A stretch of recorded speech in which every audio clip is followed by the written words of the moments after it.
Imagine holding the lifeblood of your entire community in your hands. You operate the most complex, high-tech machine of your time, live in the largest house, and have more money in your pocket than most of your neighbors. And yet, when you enter the room, conversations cease. No one wants to sit next to you. You are the medieval miller, the most powerful man whom everyone despises.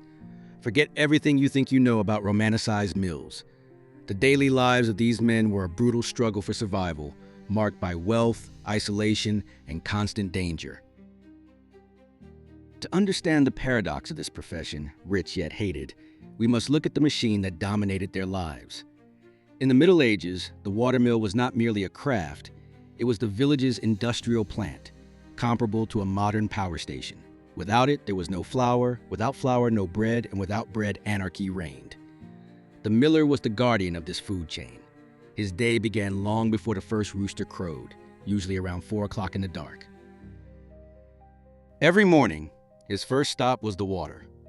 Whether it was pouring rain or freezing cold, inspecting the mill wheel was non-negotiable. In winter, this often meant wading waist-deep through snow, hacking ice off the wooden paddles with his bare hands until his skin cracked. In summer, the stagnant water of the mill ponds was a breeding ground for swarms of mosquitoes that would eat you alive. If there was a problem, the miller had to fix it himself. He was an engineer, mechanic, and hydraulic engineer all rolled into one. There was no after-sales service. If the wheel stopped turning, the village went hungry. But as soon as the wheel turned and the rhythmic clattering began, the real conflict started. The local farmers didn't come voluntarily. They were victims of the so-called mill monopoly. This law was insidious. It forbade farmers, under threat of severe penalties, from grinding their grain at home with hand mills. They had to go to the miller. This coercion was fertile ground for deep hatred. The miller wasn't a service provider. He was a monopolist by the grace of the nobility. The price for his work was the multure, usually 1/16 of the flour. Sounds fair? Think again. When hundreds of farmers brought in their annual harvest, this small share accumulated into a fortune that would make even some landed gentry envious. But wealth breeds mistrust. Every farmer eyed the miller suspiciously. The fear of being cheated was ever present, and often justified. Many millers shamelessly exploited their position of power. The famous miller's thumb wasn't just a figure of speech, but a technique for secretly manipulating the scales while weighing grain. Others mixed sand or cheap bran flour into the good wheat flour. Farmers often stood vigilantly by the rattling hoppers all day, just to make sure their grain didn't disappear. But for the miller, cheating was like dancing on the edge of a volcano. Medieval justice had no sense of humor. If a miller was caught cheating, he faced more than just a fine. He could be chained to the pillory, where villagers would pelt him with filth. In the worst-case scenario, he would lose his license or be banished. Repeat offenders risked drastic corporal punishments. Cutting off a hand was a brutal but effective method to deter future theft. While suspicion simmered outside, a relentless work rhythm reigned inside the mill. The heart of the operation was the millstones, colossal blocks of sandstone or granite, easily weighing a ton. The art lay in hovering the upper millstone so precisely above the lower bedstone that the grain was ground but not burned. If the stones touched, sparks flew, a deadly danger in a dust-filled wooden shed. Maintaining these millstones was a science known as billing. Using special hammers, the miller had to strike thousands of fine grooves into the hard stone to keep it sharp. A dull stone produced poor flour and overheated. Experienced millers developed an almost supernatural sense of hearing. They could tell from the vibrations in the ground and the singing of the stones whether the spacing was correct long before they saw a flaw. But the price for this knowledge was physical decline. A miller was a workhorse. Sacks weighing 50 kilos had to be hauled daily up steep, narrow wooden stairs to the upper floors, because gravity did the grinding, but not the transport.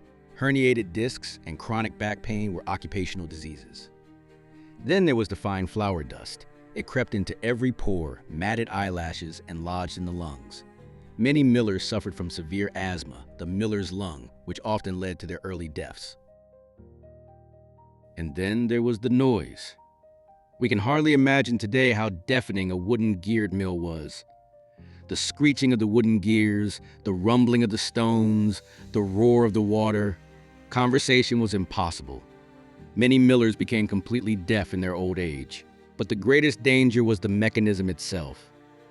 Exposed gears and transmission belts knew no mercy. A loose sleeve, a careless step, and the miller was pulled into the gears. Mutilations were so common that a miller could often be recognized by his missing fingers. Even Sunday, the holy day of rest, was often just a change of activity for the miller. While the villagers sat in church, he crawled into the heart of the machinery to grease, clean, and combat the ever-present dust, which posed a constant risk of explosion. Moreover, the miller was a slave to the elements. He had to read the weather like a prophet. Too little rain in the summer? The wheel stood still, no income, starving farmers. Too much rain in the autumn? Floods threatened to sweep away the entire mill, and with it, his livelihood. In times of drought, when the streams dwindled to mere trickles, the miller became the scapegoat for the misery of others.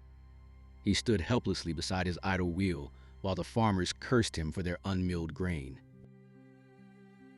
Winter brought the battle against the ice. In the middle of the night, the wheel had to be cleared of ice in -10 degrees Celsius, wearing a wet shirt.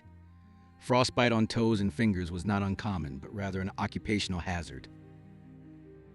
Socially, the miller lived in a bizarre liminal space. Economically, he often belonged to the village's upper class. He wore fabrics no peasant could afford, ate meat when others were spooning millet porridge, and his house had glazed windows, pure luxury.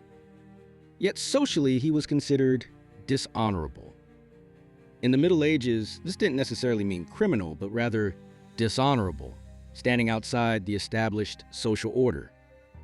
A miller was rarely invited for a beer. This isolation led to a kind of parallel society. Millers married almost exclusively among themselves. Millers' sons married millers' daughters, and dynasties arose. They were a caste unto themselves, one that no one liked, but everyone needed. To take advantage of the farmers' waiting times and to increase profits, many mills operated illegal taverns or kept pigs fattened on scraps. This didn't make them more popular, but it did make them even richer.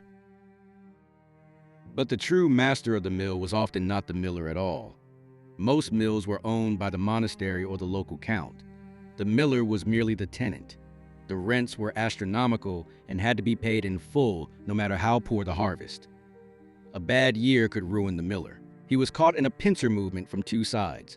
From above, the nobility, who wanted their money, and from below, the peasants, who considered him a thief. Caught in this predicament, he often acted as a lightning rod. He was the first to know when famine threatened. He heard the people's grumbling, saw the empty sacks. Often he was the unofficial mediator who had to carefully explain to the noblemen that the taxes could not be collected this year without risking an uprising.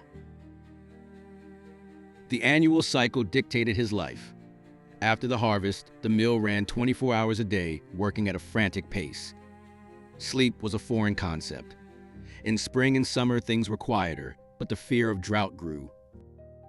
When the sun sank behind the hills at the end of the day and the wheel finally fell silent, the miller often sat for hours poring over his books. Every sack had to be documented, every payment to the lord of the manor calculated. A single miscalculation could be interpreted as theft and cost him his life. The life of the medieval miller was a tightrope walk. He balanced between technical brilliance and physical toil, between wealth and social ostracism, between power over bread and total dependence on water and wind. They were the unsung heroes and villains of their time, isolated in their towers by the river, surrounded by noise and dust. They kept the feudal system running. Without their flour, the Middle Ages would have starved. Everyone knew this. The peasants, the counts, the bishops. But thank them? No one ever did.